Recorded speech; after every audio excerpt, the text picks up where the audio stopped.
All right, 5:45, of course, day 2 of the government shutdown, and Congress has failed to reach a spending deal at this point. Let's take you live to Washington, D.C., where this is certainly the hot topic these days with Doug Luzader. Doug, good morning.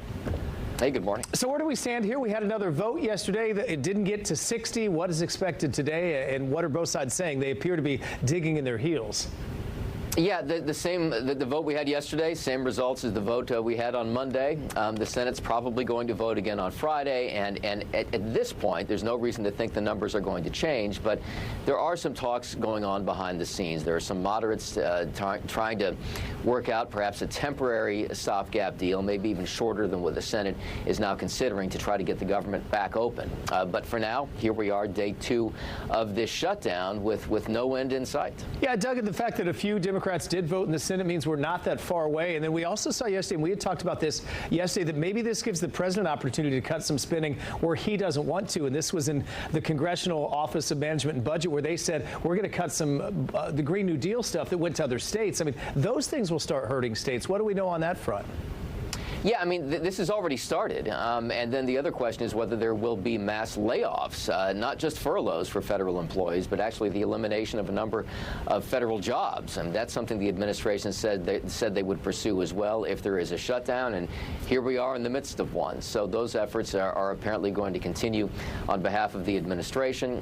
It's just not clear what the Democratic off-ramp to this is going to be. Yes, they do have some leverage here because you need 60 votes in the Senate to clear a filibuster. So Democrats there needs to be some Democratic buy-in to get anything done. But if Republicans hold their ground, it's not clear what the resolution here is going to be. Doug, if we focus down, is this about health care right now? Is that where the two sides I mean, there are other disagreements, but is that their main disagreement in these Medicaid cuts that both sides see so differently right now? Yeah, I mean, you know, the Medicaid cuts are part of it. You know, that was part of the big, beautiful bill. I mean, the idea of scaling those or eliminating those seems very, very unlikely. I think what Democrats would probably take would be a continuation of the COVID-era subsidies for Obamacare premiums. Those were scheduled to phase out. Democrats are really pushing for them to be renewed.